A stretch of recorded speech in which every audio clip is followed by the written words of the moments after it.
Andrew here, and this is the note for July 22nd, 2023. I will make you hurt. I'm sitting in the living room of a beautiful home. It is late morning and the light is streaming through the glass doors that lead out to the wooden porch. I'm not visiting friends. I'm actually here to get worked out. It's the second day of a 3-day one-to-one coaching session.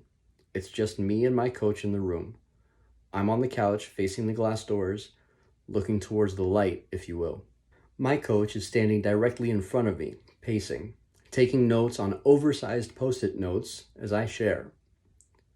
Through our conversations, we discover that I've carried significant pain and grief through my life. This is not surprising, nor something I consider unique to me.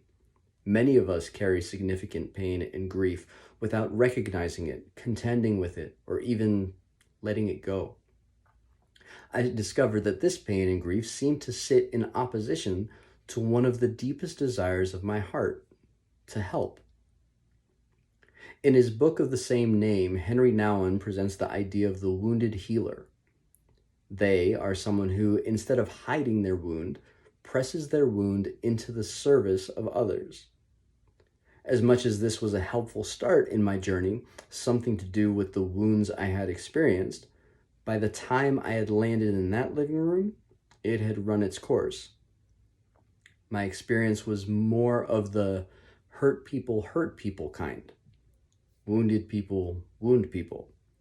And while the opportunity for confrontation, confession, forgiveness, repentance, and reconciliation is all there, I wanted to be less wounded. For my part, I wanted to cause less wounds. An early revelation. I'm sitting in my car with a friend after a gig in New York City.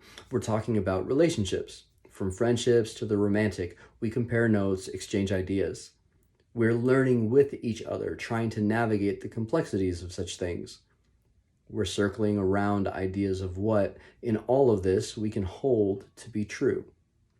I hear myself say, I think the only thing I can guarantee is that even over the course of our own friendship, I will hurt you in some way. We both sat in silence for a moment. If that's true, there has to be something deeper, more important, that's worth working for, that allows us to work through the hurt. Maybe it's the person, the connection, the relationship. Whatever it is more important than the pain experienced. Not that the pain isn't important, it must be acknowledged, and to avoid the real possibility of being formed by the pain we experience, it can't be the focus. I run the risk of becoming a very hard person if I'm immersed in the pain of this world. Even more importantly, there has to be a way for us to work towards that. How do we do this? Back to the living room. It was in that living room that I was first introduced to the idea of the healed healer. Wounded healers, in resolving to remain wounded, will always have to contend with their wound and risk causing a particular kind of pain in the midst of their service.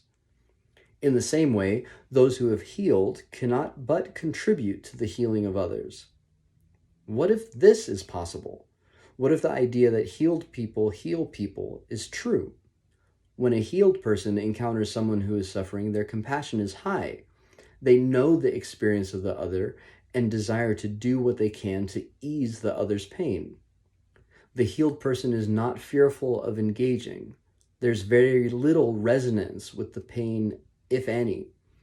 Nothing of physical memory comes up for the healed person. There isn't the kind of reaction that can cause further pain. Rather, the compassion is the driving energy. Additionally, the healed person may have a sense of the journey. They know the path. They can come alongside the suffering with recognition and ease. They aren't trying to prove or run away from anything. They're not trying. They are simply exuding the healing that is in them. In this context, if the one who is suffering is willing, there may be the possibility of a shift. Resonance and Johnny Cash. Resonance is one of the ways that I find out what is happening inside me. What music is drawing me towards it? What stories do I find myself connected to? I keep an eye on these things as they help me see what is happening on my insides. A few months ago, I found myself listening to the Johnny Cash version of the 9 Inch Nails song, Hurt. You can imagine what might have been going on in my life. In the wake of several broken relationships, I was spiraling in a web of thoughts about my responsibility in all of it. I was asking myself, who was I in all of this? What was happening inside me was the answer. The music helped me see it. I was the one that would make someone hurt. I was the problem. Whether this was true or not didn't really matter in the wake of the pain. My reaction to the events was quick, sure, and heightened in the expression by the song, getting stuck and unstuck. While I sat with Johnny and his moving rendition of Hurt for a while, I didn't want to get stuck in it. Getting stuck in the resonance is often quite attractive. The resonance feels soothing, affirming, even of negative thoughts and feelings, and can be enticing.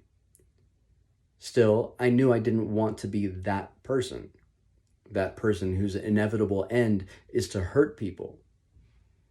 I have desired to heal and done ongoing work towards that end. My aim is high, even that of Jesus Christ. So, of course, there is yet work to be done. But the work is not at the center of this for me. There is a deeper reality that I hold on to in the process, and it is the process, even the context, that is central for me. The process looks something like accepting the fact that there is good and evil at work in me, accurately and specifically addressing both, being grateful for the good that is at work so as to avoid becoming prideful, and being repentant at the evil that is at work so as to avoid becoming stuck. Repentance is really rethinking, being willing to change how I think about things so as to free myself from the regular evil that seems at work in me. I know that I cannot change by sheer willpower or force. Rather, I approach this work in relationship with Jesus Christ. His person and persona are the things that I follow out of the regular patterns of evil that exist in me and into good. By spending time in the loving arms of God, literally, I find myself changing. It is in the acts of following and spending time that I find myself changing, healing, and being healed. Is there pain? Of course. Is there effort? Most definitely. Is it worth it? Well, you will have to decide. Is there room in your imagination for an experience of life in which the events of your past do not run your present and by extension your future? Can you imagine a life in which what comes out of you is pointed towards the good by nature? Personally, can I imagine a life in which I have no resonance with Johnny Cash, 9 Inch Nails, or even Henri Nouwen? If I can imagine it, I will not be willing to settle for being wounded, nor the beautification of pain. Rather, I will put forth effort towards being a different kind of person. I'll seek the how, doing what I can, knowing I can't do it alone. The alternative is resolving that the way of the world, with all its recursive pain, is just the way it will always be. Frankly, I don't accept that.